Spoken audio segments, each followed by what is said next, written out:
தமிழ் திரைப்பட வரலாற்றில் இவருடைய கதை வசனம் இல்லை என்றால் தமிழ் திரையுலகம் இல்லை, நடிகர் திலகமும் இல்லை.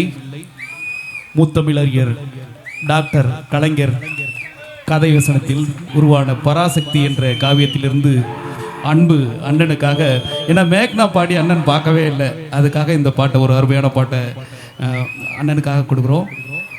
கொஞ்சம் கைத்தட்டி நல்லா உற்சாகப்படுத்துங்க. மேக்னா சுனேஷ்